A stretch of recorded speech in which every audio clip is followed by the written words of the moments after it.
Real quick, actually, just this month, I entered my 29th year of law enforcement. So I did retire with the Omaha Police Department after serving for 26 and a half years with OPD. Very proud to transition from a municipal police professional to a sheriff in a large community in the Omaha metro area. I take the sheriff role very seriously. We are the only law enforcement executives that are chosen by the people, and therefore our bosses are you. How many Nebraska residents do we have in the room here? I see one. All right. We got two. Well, we are one big community out here in the Omaha metro area. So, and that's why, and the reason why I say that is when it comes to these issues like border security or illegal immigration, you know, it's possible for multiple things to be true at one time. And although I do feel an obligation as sheriff in a large county, the largest county in Nebraska, you know, we're roughly 1/3 of the state population, so I'm sheriff of almost 1/3 of the state of Nebraska. I feel an obligation to just shoot it straight to folks about the challenges that we face, but also try to counterbalance those discussions with other truths as well, with other realities. For example, you know, I just saw some statistics that says in the very near future, we're going to be 6 million workers short in our nation, okay? You have to have strong business with workers to grow and thrive as a community. That is just a fact. Now, do we have other challenges like our labor participation rate being around 63, 64%? Yes. That's why I'm passionate about trying to move young people, trying to get high school kids off their phones or from a cycle of crime or a cycle of poverty into a skilled trade existence, which, by the way, I think you see plumbers and electricians living in bigger houses than most folks with a bachelor's degree in, you know, in the arts or something like that. I'm not trying to downgrade that, but, you know, I think that, you know, there's a lot that we can do to help fill that growing $6 million gap in workforce. But another part of filling that gap is lawful immigration. And so I think it's important to keep that balanced conversation. I come from a family of immigrants. A lot of the people that I just met at the border, most of which working on the border to secure the border, are Latinos who care about this country, but also care about a secure border. And so I think it's important to keep all these things in balance. Multiple things can be true at one time. What I learned down at the border, first of all, the reason why I went, we had a group of sheriffs and a group of state senators that went down to the southern border to roll up our sleeves and get a firsthand view of what's going on. Now, as some background, every 6 months I try to attend at least one gathering of my peers. I'm a member of 2 national organizations. One is the National Sheriff's Association, and that'll cover sheriffs from the biggest department to the smallest department, but then also the Major Counties Association, Major County Sheriff's Association. And those are specifically the largest counties, the largest 60 counties in the nation.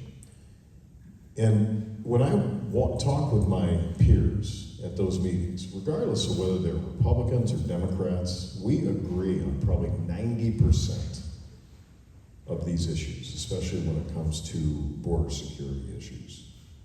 And so again, that goes back to, I don't see this as a political issue. Of course it's political. It's going to be, you know, anything public policy related is going to be political. But I do think that these are important public policy issues that we do need to discuss. Texas has a different experience right now than Arizona and California when it comes to the illegal immigration crisis and our border crisis and our national security challenges that we're facing. Texas, although Governor Abbott has taken quite a bit of heat, he has proven that you can change the behavior along a border when you have a healthy mix and cooperation between local law enforcement and federal border patrol. How? Well, Texas implemented a policy of physical barriers of various types, whether they be border walls or buoys in certain areas of the Rio Grande, or drone technology, or positioning, Department of Public Safety, state troopers to try to prevent folks from crossing in illegal crossing areas. But they were very careful to say that they know it's not their job to stop people from crossing in general. They can't. Their job is to try to funnel people right now into legal crossing areas, because that's the current federal policy with our asylum rules, our catch and release rules, and that's out of the control of Texas. But where that is changing the behavior is exactly what Dan Dawson mentioned earlier. 100% of human smuggling over our border is touched by the drug cartels, by the Mexican cartels. 100%.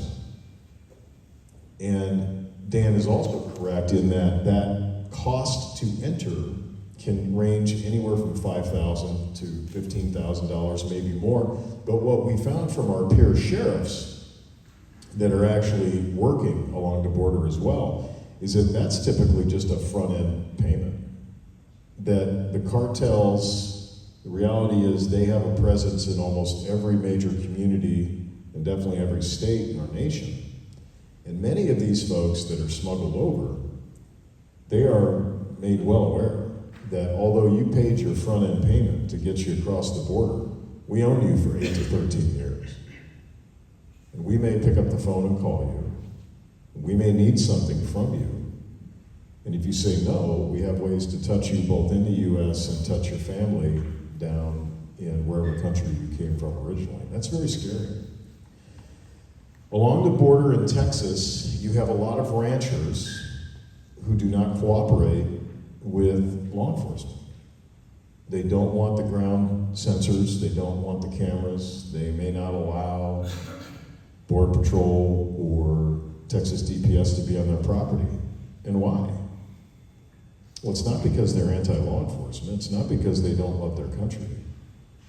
It's a very poor community in many of those counties. Some of these are legacy family ranches, and they're scared of the cartels. The presence is real. Last week I saw firsthand footage, video security footage of heavily armed cartel members at a border location, an unlawful border crossing location, accompanied by a member of law enforcement from Mexico, guarding with shoulder-fired weapons a known terrorist over the border. This was picked up on a law enforcement covert camera. And so imagine you're a rancher and you're living in a ranch down there, and maybe you only have, like in the case of Booth County, Sheriff Martinez, who I met, we did a tour of a ranch. You only have 5 deputies in that entire county. And you have a family to support and keep alive and keep safe. That's the sad reality, that the cartel presence is that intense, the pressure, the danger is that intense, that you're going to make the choice, unfortunately, to protect yourself and your family. So, but what Texas has done has reduced the crossings in Texas, but unfortunately it's increased the crossings in California and Arizona. Why? 2 things. Number 1, yes, the cartels do touch every bit of human smuggling coming over the border, and the vast majority of those people that are being smuggled over the border maybe they're people looking for work, their families, whether they legally qualify for asylum or not, it's not the right way to come to the United States, but they're not bad people. But the cartels use that mass of humanity to hide the high-value targets, or drugs, or fentanyl, or Chinese espionage nationals coming over the Texas border to try to spy on SpaceX and steal technology. They try to hide those high-value assets in those groups of people. But the cartels are also not dumb. When Texas ups the game, makes it harder to come across undetected, when people that do come across are being documented. Right now, Chinese nationals coming across the border illegally have to be interviewed by the Department of Homeland Security at a minimum of 7 hours with a Mandarin translator. The cartel's like, yeah, we're not going to take Texas. We're going to go Arizona. We're going to go California, because that's their goal. The cartels have evolved. When I was a young officer on the interstate in 2000 on the K-9 unit, working on I-80, one of their primary financial sources of revenue right now is human smuggling. And I think I heard the statistics here that right now, last year, they made $14 billion just in human smuggling over our southern border. They're focusing on human smuggling, they're focusing on fentanyl. Because fentanyl is also very fast, easy to smuggle, although it has a high rate of death in terms of the clientele, it's in high demand. So that makes sense, talking to those sheriffs down there, why we've seen a change in the methamphetamine and cocaine behavior up here in Nebraska, Douglas County. We've seen a behavior change in how they distribute it. It's a lot more bulk in nature. We see a lot fewer steps in the process, whereas earlier we had to work our way down a chain and it was very structured. Well, now it's more of a direct line from the cartels right to our communities. And my investigators tell me many of the sources that are bringing it in, distributing it in these large bulk quantities are these folks that have been paroled at the border for the crossing, for the asylum crossing. And that makes sense with what I just told you earlier about the fact that the cartels have their hooks into folks for many years once they cross the border. It's not ollie oxen free. So it is something that we definitely have to focus on. It impacts all of our communities. And I'll finish my thoughts with this before we pass it on. It is not necessarily only about the security of our border, which is crucial. It's about the security of our individual communities as well. The Venezuelan migrants that are coming, we know nothing about them because they come from a communist nation that has limited means of identifying their citizenry to begin with, but they're sure not sharing that information with us.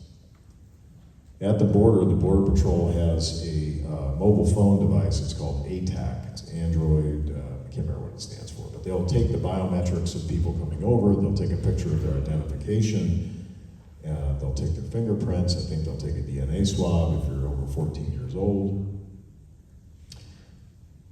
But the Venezuelans are just a black hole. We don't know anything about them. And we do know there is a surge of the TDA, the Tren de la Agua gang.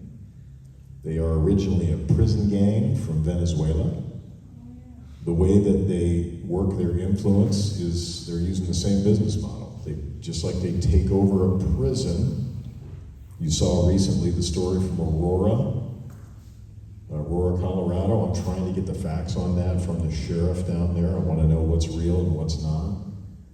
But we did learn from the border czar down in Texas that Tren de la Agua did do a hotel takeover in El Paso. And within the last week, Tren de la Agua was deemed a terrorist organization by the governor of Texas, which per their state law gives them the ability to take more affirmative, assertive actions to root them out of those areas. Because they are a very violent gang. They do